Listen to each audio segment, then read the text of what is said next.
The moment the words left her lips, the courtroom froze. Your Honor, my mom told me to tell you that parking meters are just suggestions for poor people. A 10-year-old girl, standing there in a bright yellow dress, said it like she was reciting her spelling homework, while grown adults in the gallery gasped. Judge Frank Caprio, who thought he'd heard every excuse in nearly 4 decades on the bench, nearly dropped his gavel. Even the court officers, usually stone-faced, couldn't decide whether to laugh or step in. That girl's name was Sophia Martinez, and she wasn't trying to make a scene. She'd simply come to court with her mom, Maria, who had gotten a parking ticket downtown. Most kids would sit quietly in the back, fidget with their shoes, wait for the whole thing to be over. Not Sophia. She walked right up to the defendant's table, chin high, eyes steady, ready to explain. It started like any other Tuesday morning docket. Caprio had already pushed through 17 cases before 10 o'clock expire registrations. Busted taillights, routine parking violations, the rhythm of municipal justice. Nothing dramatic, nothing that would ever make the evening news. Then the bailiff called Martinez versus City of Providence. And instead of a nervous adult shuffling forward, here came this little girl. Caprio's expression softened instantly. He had a rule about kids in his courtroom: treat them with patience. Listen more carefully. Never dismiss their voices. Good morning, young lady, he said gently. Are you here with your mother today? Sophia nodded, pigtails bouncing. Yes, Your Honor. Mommy got a ticket, and she said I should come explain because I was there. The reporter at the stenotype machine raised her eyes. This was unusual. A child stepping up to defend her mom for a parking ticket?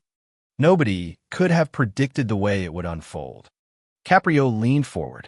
And what exactly would you like to explain? That's when Sophia delivered the line that detonated in the room. The gallery sucked in air. Maria's face turned crimson.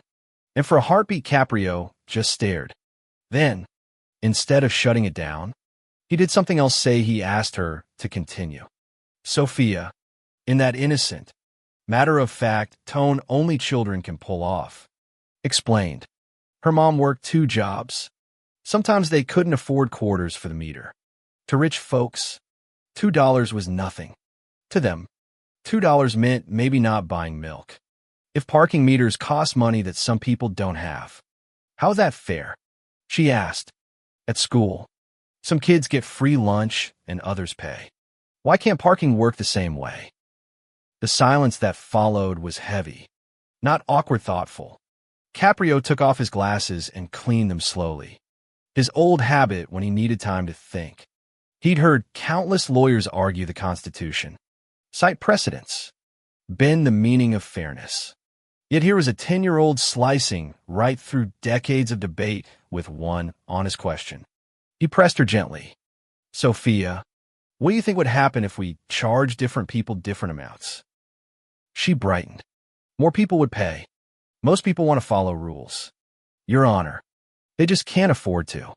But if they could, they would. Someone chuckled in the gallery.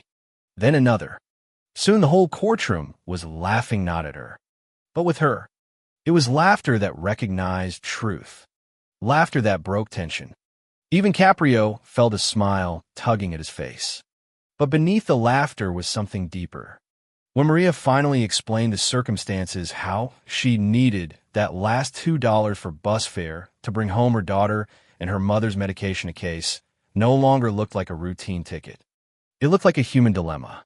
A choice between following the law and feeding your family. Caprio stood, which he almost never did during hearings. The room hushed. He walked down from the bench until he was eye level with Sophia. Young lady, you've taught me something today. Fairness isn't always about treating everyone exactly the same. It's about understanding how rules affect people differently. Then, in a move that stunned even his officers, he dismissed the ticket. But he didn't stop there. He asked a bailiff to contact the city council immediately.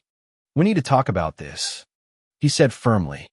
If a 10-year-old can spot the inequity in our parking system, then so should we. The buzz that followed swept through Providence like wildfire. Sophia wasn't finished either. Caprio invited her to help him draft a letter to the mayor. She agreed, her eyes shining with excitement. Within days, the city council scheduled a meeting, and when Sophia showed up dressed neatly, notebook in hand, the chambers were packed. Word had spread across social media and local news. A child was about to propose a new parking system. Standing at the podium, she explained her color-coded meter idea. Green for people with less money, yellow for average, red for the wealthy. Honor system, she said simply. Most people are honest when given the chance. Council members leaned forward, captivated.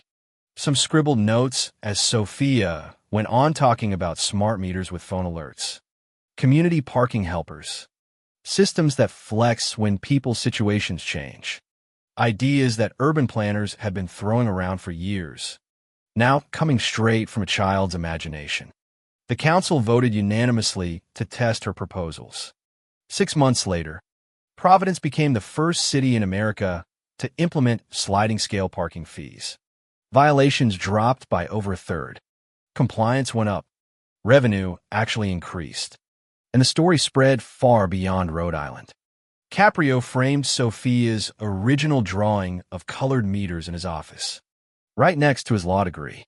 He created a new monthly forum, as Sophia Martinez Equity Review, where ordinary citizens, especially kids, could suggest improvements for municipal justice.